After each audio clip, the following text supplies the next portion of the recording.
हरिओम। कैसे हैं आप सब मित्रों।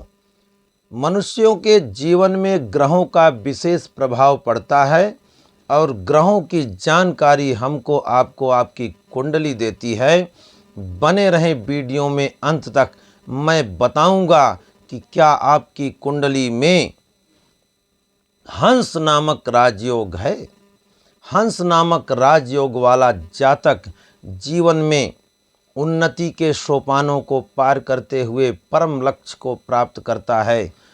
जनमानस के बीच में चहेता होता है और वह जो है जीवन में बहुत बड़ा नाम खड़ा करता है। जी हाँ, आपकी कुंडली में यदि बृहस्पति केंद्र में धनु राशि के, मीन राशि के अथवा कर्क राशि के होकर बैठे हैं तो समझ लीजिए आपकी कुंडली में हंस नामक पंच महापुरुष राजयोगों में से एक राजयोग निर्मित हो रहा है। मैं आपको इस कुंडली के माध्यम से समझा दूं। यह कर्क लग्न की कुंडली है और कर्क लग्न में केंद्र में देवगुरु बृहस्पति उच्च के होकर बैठे हुए हैं। इससे कि हंस नामक राजयोग बनता है और हंस नामक राजयोग जिसकी कुंडली में हो, वैसे तो कहा गया है किम कुर्वन्ति ग्रहा सर्वे यस्य केंद्रे बृहस्पति, जिसके केंद्र में बृहस्पति हो उसका अन्य कोई ग्रह कुछ नहीं कर सकता। कितने भी खराब से खराब योग हों यदि कुंडली में और बृहस्पति देव जी केंद्र में बैठे हैं तो सभी ग्रहों को बैलेंस कर लेते हैं। मैं बताऊं कि हंस योग में जन्म लेने वाला जातक सुंदर सुडौल होता है और उच्च स्तर के मित्र होते हैं ऐसे जातक के।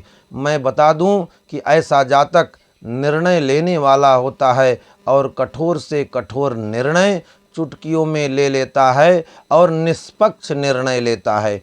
महाराज विक्रमादित्य जी की कुंडली में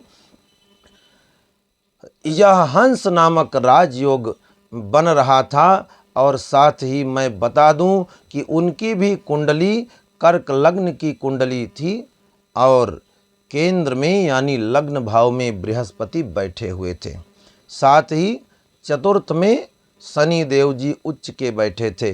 लगभग प्रभु श्री रामचंद्र जी की कुंडली से मिलती जुलती कुंडली विक्रमादित्य जी की कुंडली बन रही थी।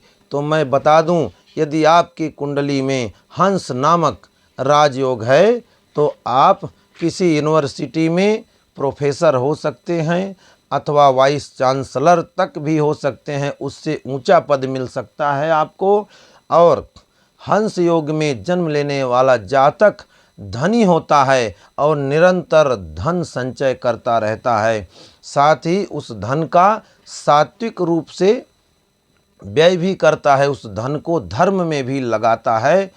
कुंडली खोलिए और देखिए क्या आपकी अथवा आपके किसी परिजनों की कुंडली में ऐसा योग है, और यदि है तो उसी तरह से आप बृहस्पति की आराधना उपासना में लग करके इस हंस योग के शुभ फल को प्राप्त करें।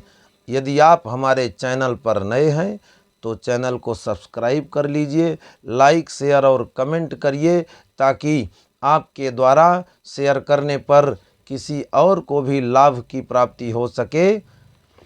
हरिओम हरिओम हरिओम।